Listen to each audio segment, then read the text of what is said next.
The Book of Sand by Jorge Luis Borges.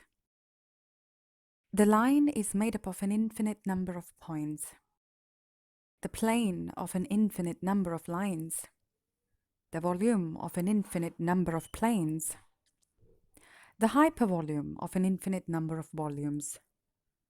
No, unquestionably, this is not more geometrical the best way of beginning my story. To claim that it is true is nowadays the convention of every made-up story. Mine, however, is true. I live alone in a fourth-floor apartment on Belgrano Street in Buenos Aires. Late one evening, a few months back, I heard a knock at my door.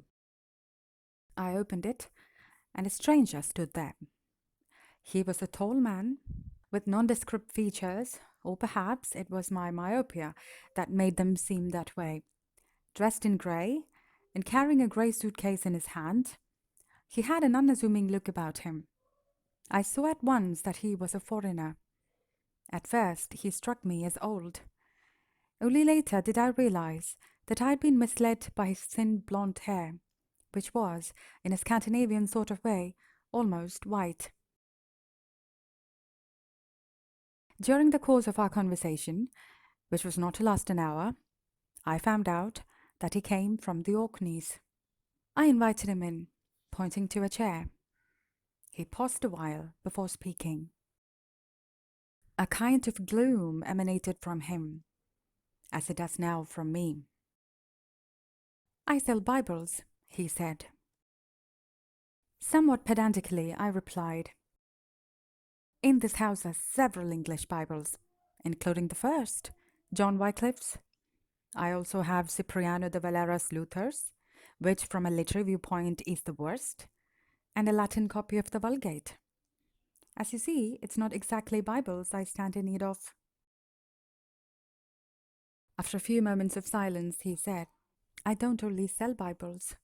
I can show you a holy book I came across on the outskirts of Buccaneer. It may interest you." He opened the suitcase and laid the book on a table. It was an octavo volume bound in cloth. There was no doubt that it had passed through many hands. Examining it, I was surprised by its unusual weight.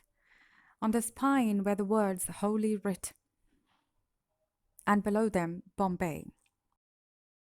19th century probably, I remarked. "I don't know," he said. "I've never found out." I opened the book at random. The script was strange to me. Pages, which were worn and typographically poor, were laid out in double columns as in a Bible.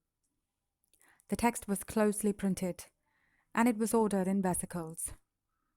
In the upper corners of the pages were Arabic numbers. I noticed that one left-hand page bore the number, let us say, 40,514, and the facing right-hand page, 999.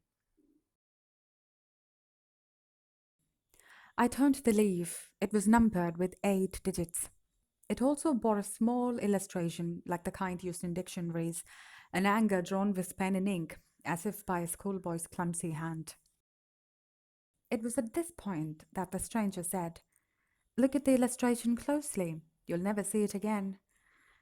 I noted my place and closed the book. At once I reopened it. Page by page, in vain, I looked for the illustration of the anger. "It seems to be a version of scriptures in some Indian language, is it not?" I said to hide my dismay. "No," he replied. Then, as if confiding a secret, he lowered his voice. "I acquired the book in a town out on the plain in exchange for a handful of rupees and a Bible. Its owner did not know how to read. I suspect that he saw the book of books as a talisman. He was of the lowest caste. Nobody but other untouchables could tread his shadow without contamination. He told me his book was called the Book of Sand, because neither the book nor the sand has any beginning or end." The stranger asked me to find the first page. I laid my left hand on the cover, and trying to put my thumb on the flyleaf, I opened the book. It was useless. Every time I tried, a number of pages came between the cover and my thumb. It was as if they kept growing from the book. Now find the last page. Again, I failed. In a voice that was not mine, I barely managed to stammer, "This can't be." Still speaking in a low voice, the stranger said, "It can't be, but it is. The number of pages in this book is no more or less than infinite. None is the first page, none the last. I don't know why they're numbered in this arbitrary way, perhaps to suggest that the terms of an infinite series admit any number." Then, as if he were thinking aloud, he said, "If space is infinite, we may be at any point in space. If time is infinite, we may be at any point in time." His speculations irritated me. "You're religious, no doubt?" I asked him. "Yes, I'm a Presbyterian. My conscience is clear. I'm reasonably sure of not having cheated the native when I gave him the word of God in exchange for his devilish book." I assured him that he had nothing to reproach himself for, and I asked if he were just passing through this part of the world. He replied that he planned to return to his country in a few days. It was then that I learned that he was a Scot from the Orkney Islands. I told him I had a great personal affection for Scotland through my love of Stevenson and Hume. "You mean Stevenson and Robbie Burns," he corrected. While we spoke, I kept exploring the infinite book. With feigned indifference, I asked, "Do you intend to offer this curiosity to the British Museum?" "No, I'm offering it to you," he said. And he stipulated a rather high sum for the book. I answered in all truthfulness that such a sum was out of my reach, and I began thinking. After a minute or two, I came up with a scheme. "I propose a swap," I said. "You got this book for a handful of rupees and a copy of the Bible. I will offer you the amount of my pension check, which I've just collected, and my black letter Wycliffe Bible. I inherited it from my ancestors."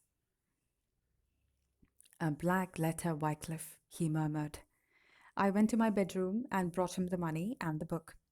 He turned the leaves and studied the title page with all the fervor of a true bibliophile. "It's a deal," he said. It amazed me that he did not haggle. Only later was I to realize that he had entered my house with his mind made up to sell the book. Without counting the money, he put it away. We talked about India, about Orkney, and about the Norwegian Jarls who once ruled it. It was night when the man left. I've not seen him again, nor do I know his name.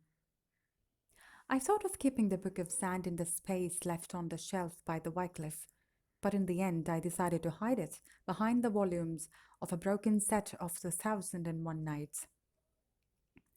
I went to bed and did not sleep. At 3 or 4 in the morning, I turned on the light.